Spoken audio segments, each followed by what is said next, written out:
Welcome back to Inside Personal Growth. This is Greg Voisin, the host of Inside Personal Growth. And we have Marc Bernstein joining us from Philadelphia, Pennsylvania. Good day to you, Marc. How are you doing? Great, Greg. How are you? Well, we appreciate having you on the show. I'm doing great for a Monday morning. And you are a friend of Bill Gladstone's. That's how we connected. Bill sends us a lot of great authors. And for those of you who don't know, he has a company called Waterside Productions here in North San Diego County. And Marc is one of the authors that published through Waterstone. Marc, I'm going to let our listeners know a teeny bit about you because my first question really kind of helps us get to how you got to this concept of his new book called The Fiscal Therapy Solution 1.0, 6 Steps to Personal and Business Financial Health. For all my listeners, go out and get a copy. This is a very easy read. Marc's going to tell us some things today that are fundamentally different than the way most financial planners approach things or financial advisors. And I think it's really important that you learn these lessons because it's important. So Marc is a financial planner, and I'd say he's more than that. He's really your confidant. He's your Sherpa. He's the guy that helps you go up the mountain. He's a strategist and the founder of M Wealth Advisors, which he established after 25 years as a senior partner in a major regional financial services firm. Marc is the creator of the Fiscal Therapy Solution model for financial planning, in which his clients partner with a trusted advisor to turn dreams and financial goals into reality. Marc holds a BA in music from the University of Delaware and a Juris Doctorate degree from Ohio State University College of Law, having also attended NYU School of Law. He brings his creativity, legal expertise, and deep experience in financial planning to assist each of his clients in their distinct financial circumstances. He's a chartered financial consultant, or a CHFC as they call it. He's a chartered life underwriter, a CLU, and a chartered advisor in philanthropy, or a CAP. He's also an accomplished musician and a dedicated community servant. Again, find him at Marc, M-A-R-C, Bernstein, BERNSTEIN.com. That's where you can find his website. You can also find him on Greg, Marc J. Bernstein. Sorry.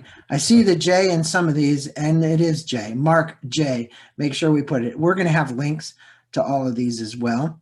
So we'll have LinkedIn link, Facebook link, Twitter link, Instagram link. Those will all be on the blog. So I have one other slight correction too, just in case there are any Buckeyes on the call. It's the Ohio State University College. Okay, all right. It's a big deal if you watch college football. So, Marc, just as a side note here, as a musician, what do you play? I'm primarily a bass player. I was a music composition major, so I like to write. I'm primarily a songwriter. I play some guitar, some piano, a few different instruments. Sort of jack of all trades, ace of none. I'm best as a bass player. My wife is a music teacher, and I have students that come in and out of this house all afternoon long playing the piano and the saxophone and the flute. So I get to hear that. Sometimes it sounds good, Marc, and sometimes it doesn't because all the kids are pretty young. I can imagine. I was a trombone player originally. You wouldn't want to have heard me at that age either. Oh, no, I was too. I was a trombone player, and my parents got me a trombone. And I swear to you, I would practice, and I thought, oh, my God, there's poor people. They're not going to be able to stand this. How about that? I played for many years. I got decent, but I don't play trombone anymore. I play. Well, there's a lot of similarities between the discipline that music takes and financial fiscal therapy. I agree. The discipline in anything to get good at it requires that you want to participate, that you want to be there, that you need to be active. Marc, I appreciate the philosophy that you take about money. You probably take the same philosophy about money that you do about music. That you don't think of some point out there in the horizon as this single driving goal. And if you're in music, you're in it. It's the essence of being in it in the moment, at the time, right? But instead, fiscal therapy is the ongoing journey in which you build security and financial freedom, in which your hopes and your dreams and your money go along the way. What defining moments for you in life helped you to adopt this kind of philosophy? Because it is unique in one respect, and in another respect, it's something where people have to think about. It isn't like, well, how rich am I going to get? It's how am I going to use my money effectively, right? What can I change with the worth that I bring to the world? Not only my money worth, but my personal worth, right? And that's a unique approach. So explain to us how you got there. Well, some experiences. I think you're going to ask me another question about something that happened to my family that's in the book, and I'll tell you about that. And I've thought about this question. I'm not sure it's as much as one defining moment as it is sort of the journey. So I'll talk about that. But there was one defining moment when I came into this business and I saw the financial planning pyramid that they showed me. And it was built, it looked like a pyramid, and it was built with, graded steps on it. And it was all about product. So it started out with, cash at the bottom. Then it had, maybe money market above that, because that was a lot better than cash in those days. Interest rates were really high. And then it went up to maybe mutual funds, then it went up to bonds, then stocks, then alternative investments. And that maybe because of my legal background and what I knew how to, and I was just learning the financial business, but what I knew how to do was ask questions. And to me, I was questioning that, like, why would you build it around product? How do I know that someone I see is going to even need any of those things? Because I knew enough to know that there are people that invest in real estate. That wasn't on there. It was all the things that the company that I was affiliated with at the time wanted to sell. And I was like, that doesn't really make a lot of sense. So that sort of began me on the journey of thinking about, what do people really need and how do we get it for them? I like that approach, because, you weren't just taking things blindly. And I think sometimes even I had a podcast just prior to you. The End of Upside Down Living is the name of the book. And you also wrote a book called The End of Upside Down Thinking prior to that. And I think it's like blind faith, you're just following. Right. I mean, a perfect example of that is just kind of what happened at the Capitol last Wednesday, right? It's like, do you just keep going on believing what somebody is telling you, or do you question these things, right? And I think what's important is you question it. And in one of your videos at your website, you speak about your father and his greeting card business and it going up in smoke, right? Just literally burned to the ground. What impact did that have on you as a child, and your passion for helping people live abundantly and rewarding and enriched lives? Because you were saying that he didn't have much insurance either. So, your dad had not insured the building and the contents and all the rest of the stuff. So explain what happened in that moment and then what proceeded after that. Well, so first of all, you have to understand, being the oldest of three sons in a family, an entrepreneurial family, my father started the business from scratch, and he literally worked his whole life in it. It was 7 days a week. So the idea, so the emotional imprint to me wasn't really about money at that point. I was a senior in high school, a junior senior in high school. And it didn't occur to me until he said, he ddid have insurance and he had reviewed his insurance, but he hadn't done it for a few years, and he knew immediately that it was going to be inadequate. So he mentioned that, and I thought, this could be a bad thing financially, So that's as much as it occurred to me about that. But what really occurred to me is he had put, at that point, I would say 20 years of his life, maybe more than 20 years of his life into that business, and literally worked 7 days a week and was just being able to take it easy. So he was working towards his own financial freedom, his financial independence. And I saw that that's what was going up in smoke and flames. I could tell by the concern in his voice and the fact that he didn't have enough insurance that this could be a really bad financial event. And that was going to put a damper on his dreams and his plans. So it left a big emotional imprint. it wasn't until really many years later that I realized how I think it impacted my thinking, and maybe even why I chose this as a career. Also, one of the things is I had on my other side of the family, my grandfather and uncle were accountants, and as a music major, and I wanted to take diversity of courses, and I took accounting 101 my freshman year before I really got into all my music classes, and I was like, I'm never doing this for a living. It was just ledgers, and I was good in math, but I just had no interest. But yet I ended up in something not accounting, but something somewhat close to it. Work with accountants all the time, work with taxes, so how did that happen? So I thought a lot about that. So I think partly, the background that people were financially oriented in my family, and then the fact that this happened. And as I built my own financial planning pyramid in the business, compared to the one we talked about before, at the bottom of that pyramid, it says protection. It says protection, then it says savings and debt, then it says growth, then it says income and legacy. And that's the one I use now, and that's in my book. And the reason is I saw firsthand, and really got it emotionally, that not having enough insurance can be a much bigger deal than a bad year in the stock market.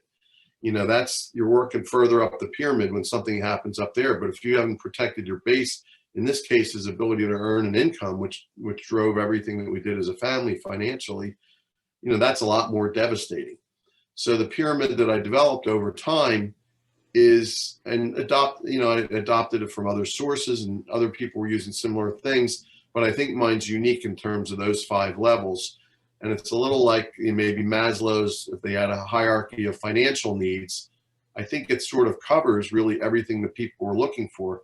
As you said before, it's not about the money, it's about generating the income, and perhaps about your legacy, which are the 2 top levels of the pyramid. And that's why you're doing these things. So that made a lot more sense to me than that what I call the brokerage model of financial planning, which is all about the product. And again, the emotional imprint of that fire, had me really think about what that should look like. Well, and I think it depends on where you are in this stage in your life. If you get somebody come in their 30s versus their 40s or 50s, their 60s, or even their 70s, their state or conditions and of affairs are different. They're thinking about the world from a different worldview. And what I like about you is you approach them from where they are. You get them to think about all of those elements, no matter what part it is in their life. If they're in their 70s, maybe it's long-term care. If they're in their 30s, maybe it's disability insurance that they need to think about, or whatever it might be. But you state that our financial health is integrally connected to us defining our purpose. Now, there aren't a lot of financial planners that are going to cross into the world of defining the purpose for people, which is why you're unique in what you do. Why, in your estimation, is knowing and living your purpose so important to one's financial health? Well, I can look at that a few different ways. One is, I know plenty of wealthy people who are wealthy in terms of their net worth and in terms of their finances, but not necessarily in their spirit. And on the other hand, I know people that are wealthy in their spirit, not necessarily in their financial situation. Mm-hmm. And I'm not preaching, I'm not saying that one is more important than the other, but maybe this is in the lines of, doing what you love, having a passion about something. Somebody wrote a book, Do What You Love and the Money Will Follow. Mm-hmm. And when I see people that are really wealthy in money and spirit, it's because they've got a passion about something, they've got a purpose in life. And I think the passion comes from having a purpose many times. And that is sort of true wealth. So, and I also think it's much easier when you see stories all the time about people, especially entrepreneurial people, which is primarily who I work with, that they took something they loved as a hobby and they figured out how to monetize that. And they seem to be the happiest people out there because, Mm-hmm. because they're doing what they love and they're making money doing it. and their purpose develops from there. So now that they've got all these financial resources, what are they going to do with that? How do they give back to the passion that they originally had, whatever that is? So it's all connected to me. So I think ultimately, I don't start out by saying, what's your purpose in life? No. But we'll talk about it, but we ask a lot of questions that sort of leads people to the deeper questions. And you see more and more meaning in their lives as they progress along the journey. And that's how that connects for me. Well, it's interesting you say that, because I recently did an interview with Randy Faulkner, who's a longtime friend with Don Green, the executive director, and I am as well, of the Napoleon Hill Foundation. But Randy's book was Think and Grow Through Art and Music. Now, what you find out about musicians is many of them, for years and years and years and years, weren't making a lot of money. And then all of a sudden they hit on one song or two songs and they make all this money, but they pursued their passion, right? Just like you were just saying, they were pursuing something that they really loved. And then this big hit, I mean, he gave numerous examples, like Pharrell Williams.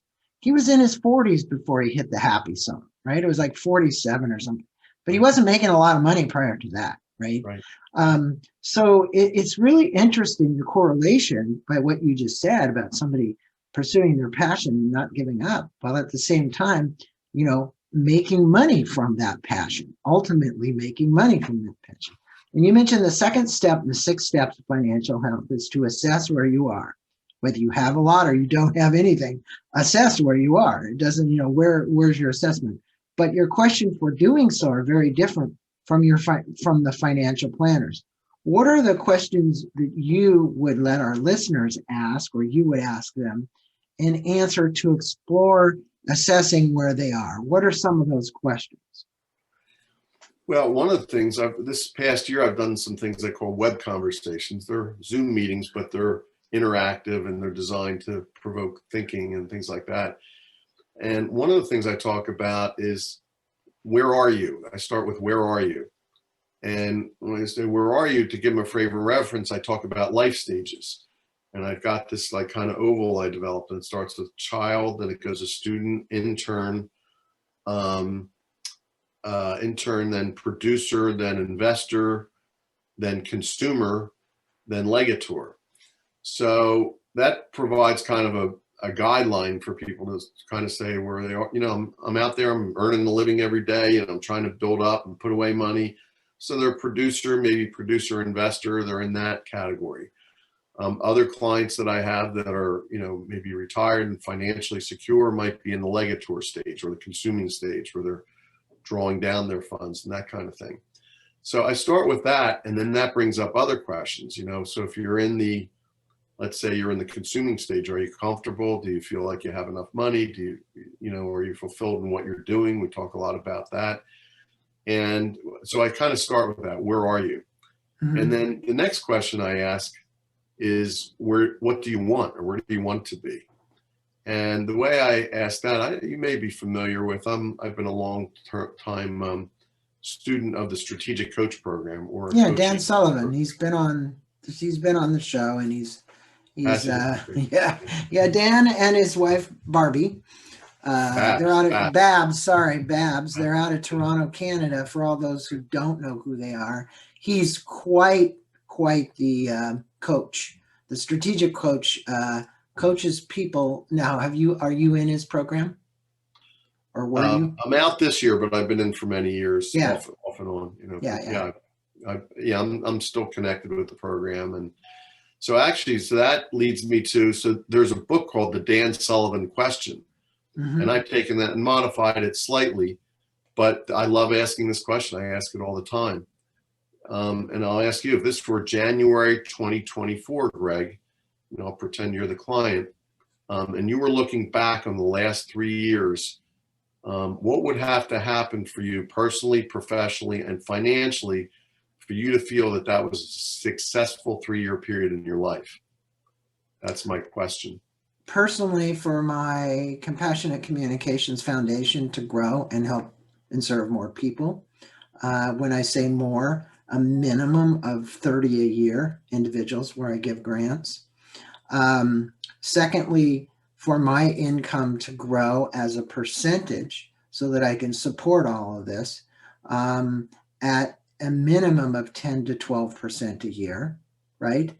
And then for me to utilize the resources I have in some way to make a difference. In other words, the money that I've already accumulated, whether it's, when I say a difference, I could be giving it to my son to buy a home, or giving it to my grandchildren, or my wife and I using it for some endeavor that we would use it for. But more importantly, on how can I contribute back? That would be a success for me. So you've thought about this. See, that's great. When I asked that question, and yours has a lot of meaning behind it, which I knew it would based on the conversation we had so far. But when I ask that question, I mean, usually I get a pretty long answer. Sometimes it evolves into an hour and a half conversation, which is great, because the deeper we go, the better, because the more I understand about that, the more I can help someone get there. So your question was about the questions, and I generally start with, where are you? I like the question, yeah. Where are you? And then where do you go from there? And there's Dan Sullivan has some follow-up questions. In that vision, he uses DOS, which is dangers, opportunities, and strengths. So I call, my way of asking it is, what stands in your way? That's the dangers. What opportunities do you have to get past those dangers? And what strengths do you have? What personal characteristics do you have that will help you get through those things? So that's the way he approaches it. I like that. I like what Dan's doing, and I like the fact you're using it. You know, the dangers, in my estimation, just I'll answer real quickly, are your own mindset. The most dangerous thing you have going is right between your ears, and your attitude. So the biggest danger is having a negative attitude. I wouldn't be in the personal growth business if that weren't the case, because I've believed that most of my life. The second one, and the opportunities are boundless, whether it's bad times or good times. It's really the first one, the D, that prevents you from seeing the O, and so that you can build the S, if you know what I mean. So, and I like this because you talk about this in your book. You speak about creating a more peaceful relationship with money. Okay. By the way, can I ask you one question before we go on to that? Yeah. Couldn't the stuff between your ears also be your greatest strength too? It could also be. Oh, it is if you are working on it. Right. I think just like playing the trombone or playing any musical instrument. I mean, I'm great. We start off with music, because I see the kids that are dedicated, my wife has, and then I see the ones that don't practice in between. And I think anything requires, it's like doing this podcast show. People always say, oh, you're such a great interviewer. Well, I've done 800 and almost 50 interviews. You're going to get good because you're going to keep doing it. And if you don't quit and you persist, you know, good things are going to happen. So just keep at it, just keep at it. And well, that's the question I have for you, because this one, out of all the things you said in your book, I think the fact that you were looking for harmony and balance and peace with money. Okay. What advice would you give the listeners in creating this peaceful relationship with money? You know, money, whether you came from I came from a small little Jewish mother, about this tall, maiden name Feinberg. So couldn't be any more Jewish. I would presume that you might have a little bit of that persuasion in your blood as well. I do. Okay. 100%. Yeah. So there's a lot of guilt that came around money.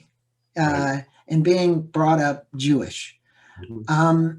And I would say, and I'm blessed by what was given to me from the standpoint of the mental mindset around money, because I had the opportunity to learn how to shift it. Okay. It wasn't scarcity mentality. It's really abundance mentality. And the fact that you can have that, but it's also really, I love the word you used, peace.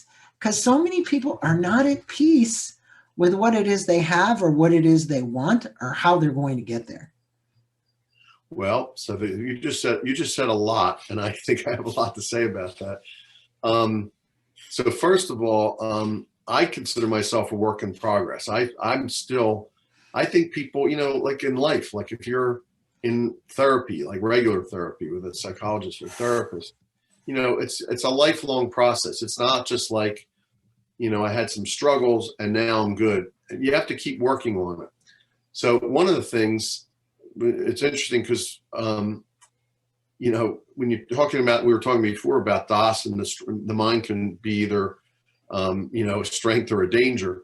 So one of the things I think you do about that, just like you would exercise, just like if it's physical therapy or physical exercise, you exercise the mind. So you can do that by reading, which obviously you've got all those books behind you in your background. Obviously, doing a lot of reading. I'm doing a lot of kind of spiritual growth reading type stuff now. But I also, in my book, I have something about the mental aspect of money. And so I've named them prosperity proclamations, which I think I may have taken that name. I might have. I met Mark Victor Hansen very early in his career, long before he was the chicken soup for the soul guy. Me too. Used to drive around in a Volkswagen and do talks for insurance agents and go rah, rah, and then do yes, yes, yes, yes. And I've known Mark personally for some time because I live about 50 miles from him. So that's great. I have to visit you. We have a lot to talk about. Yeah. but anyway, but I think he might have coined that term prosperity proclamations, and I've sort of collected them over the years, and I put some in the book. I do think it's a matter of, certain days I'm sure I'm not at ease with money, but I do the exercise, and the exercise keeps you in shape in terms of, because things change. The world is, especially if you didn't believe it before, just look at 2020, it was very fluid and things change. So you have to, adapt your mind and condition your mind and your spirit to what's going on. So that's part of it. The other way I think you get calm and peace is if you really understand your situation, because most people don't financially. It's amazing to me how many people I meet that they have their assets, but they don't, like you said, you're building money for what? Well, you're building it to live on at some point in your life. And I also talk about retirement. I'm not a big believer personally in retirement. I talk about refirement in there, or aspirement, aspire instead of retire, because I think if you're not constantly striving for new things, you die. It's like, if you don't grow, you die. And doing what you do, I'm sure that you at least die inside. I think that's one of my little Jewish mother's thing. She worked till she was 83, and she couldn't just sit at home. She just didn't like it. She was the oldest checker, believe it or not, and she didn't need the money, at Home Depot. She loved the human interaction, to be able to talk to people. Right. And it's, I akin that to kind of you said earlier in the show something about, oh God, you weren't going to go down that accountant path, because it was so boring. Well, what you did is you mixed accountancy with the ability to actually interact with people and have an impact. That makes a difference than putting on, the green visor and sitting there and grinding numbers out and saying you or whatever. That's the biggest difference.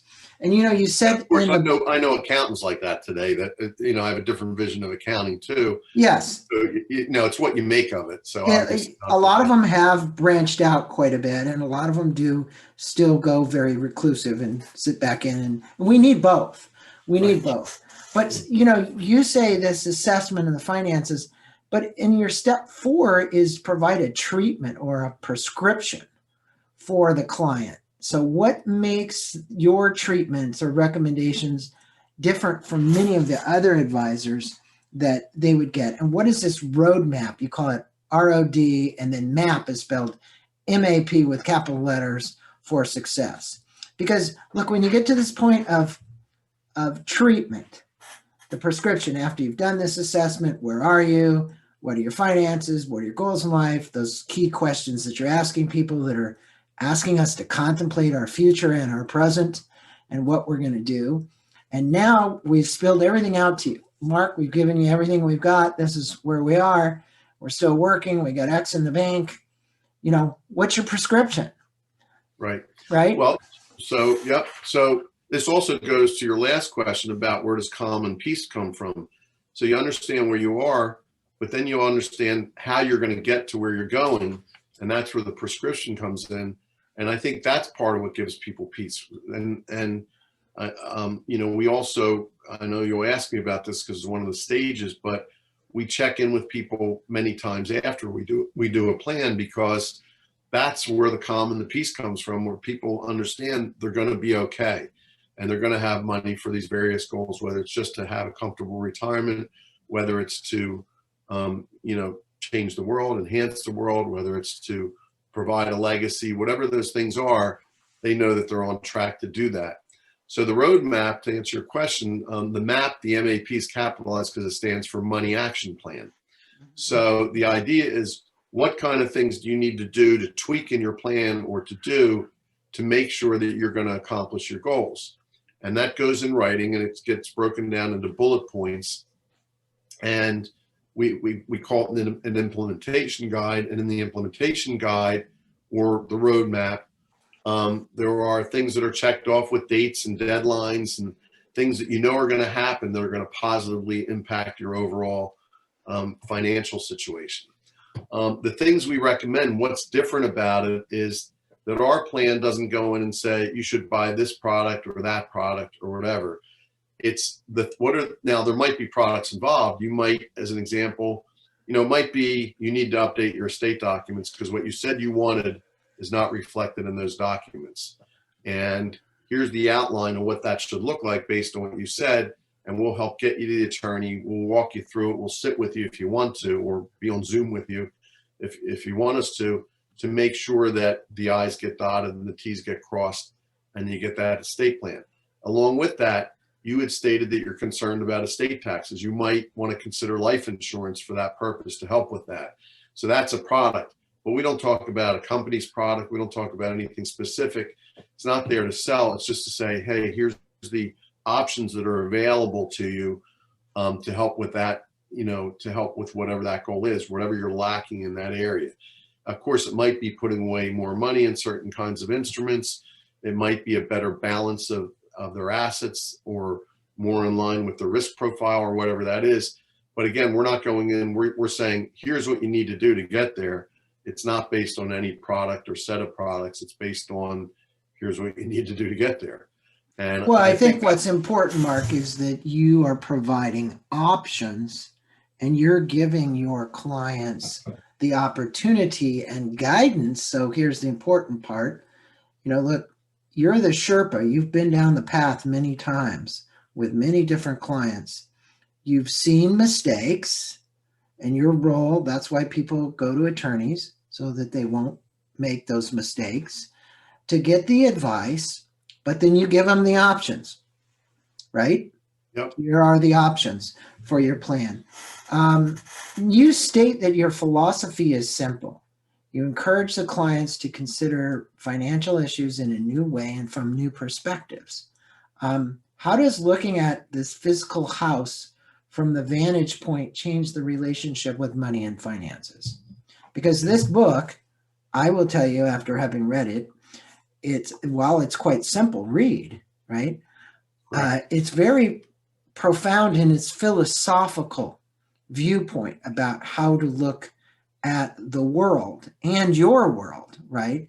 And that's what I love about it. And this is accolades to you because, as you said, hey, I questioned that pyramid from the beginning. That wasn't how I wanted to run this practice.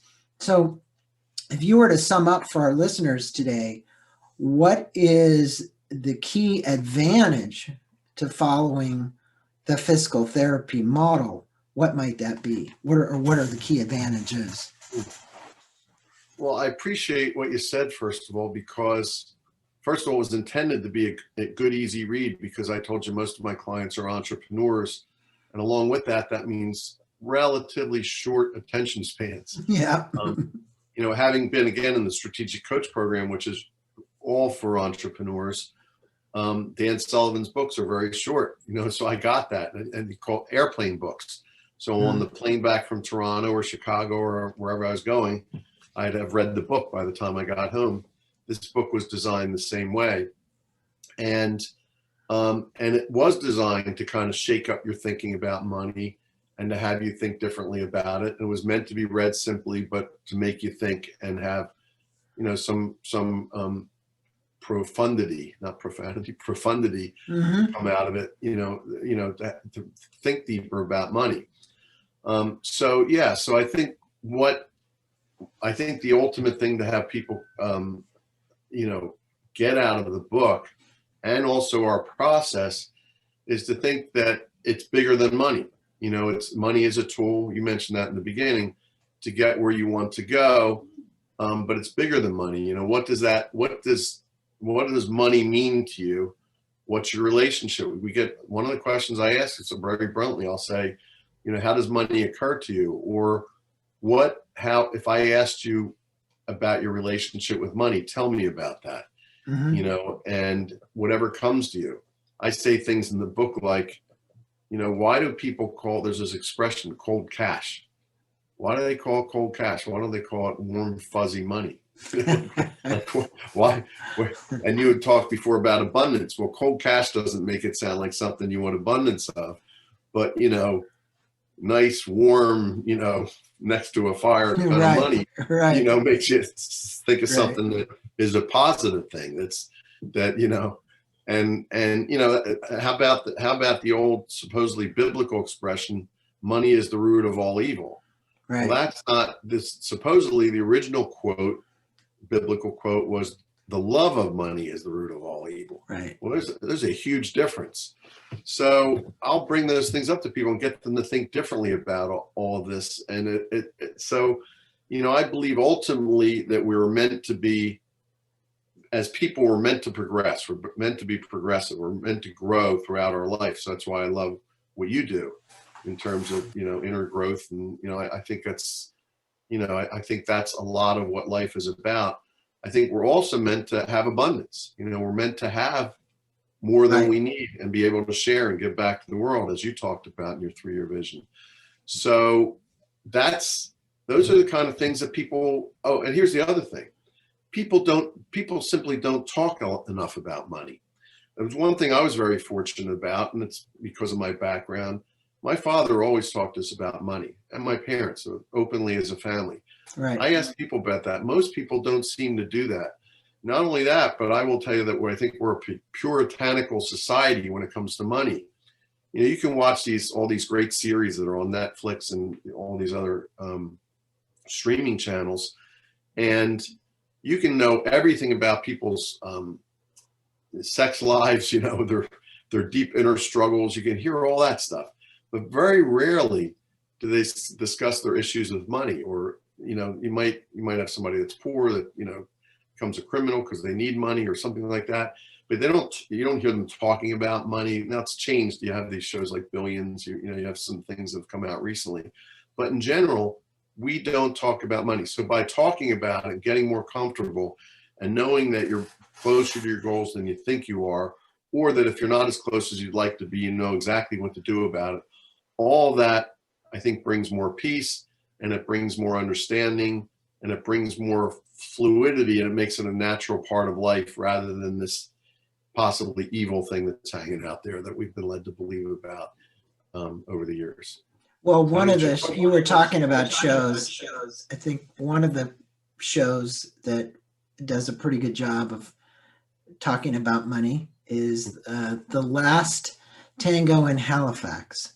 It's a British show. If you haven't seen it, but it does a really good job of weaving it in the finances of the family and the challenges they face and who's going to pay it and who's going to borrow from whom and what, all those kind of things, which you say people aren't talking about.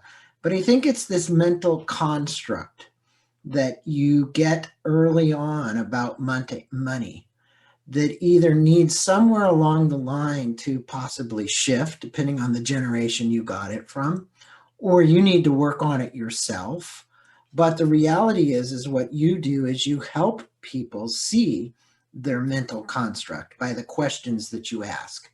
And it gets them thinking, because frequently they're not thinking about money. They're thinking about what they can do with money if they had it.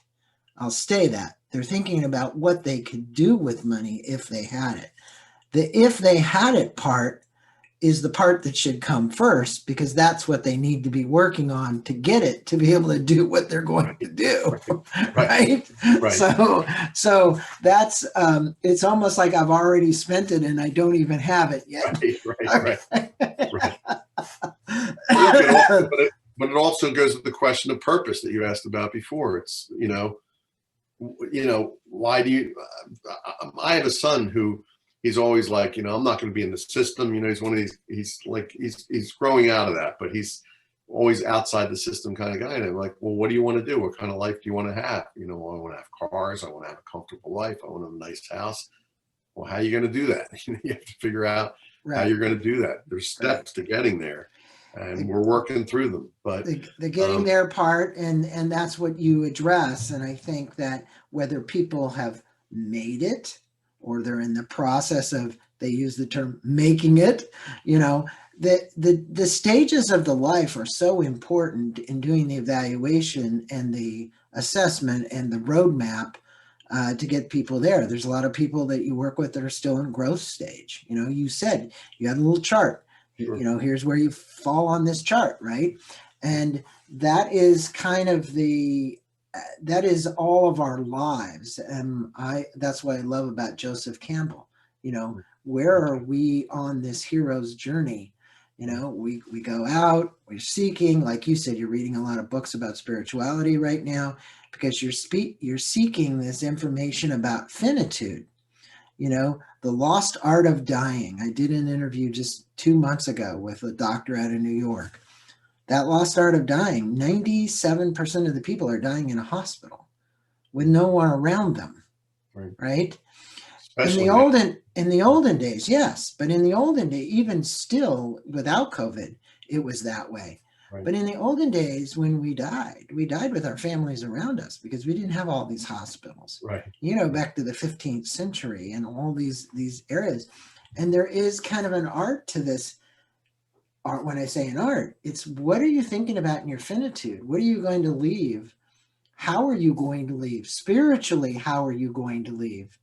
Are you leaving with fear or are you leaving in peace? Right? And I think a lot of people, fear motivates a lot of things, but a lot of times, as you can say, it immobilizes people, immobilizes them. They can't move when they have that fear. They're just like, they stop, right? So you address many of those things. I know you do, Mark, in not only in this book, but when you get together with people. And I want to thank you for writing an easy to read book. For all my listeners, I know at the beginning of this podcast, I forgot to put the J in, but go to Marc, M-A-R-C-J Bernstein, BERNSTEIN.com. There, you will see information about Marc. There's a couple of videos there. You can learn about his process. Great little website, tells more. Get the book. You can get this off of Amazon. Okay, we'll have a link to the Amazon link. We'll have a link to Marc's website. Marc, kudos to you for a great book.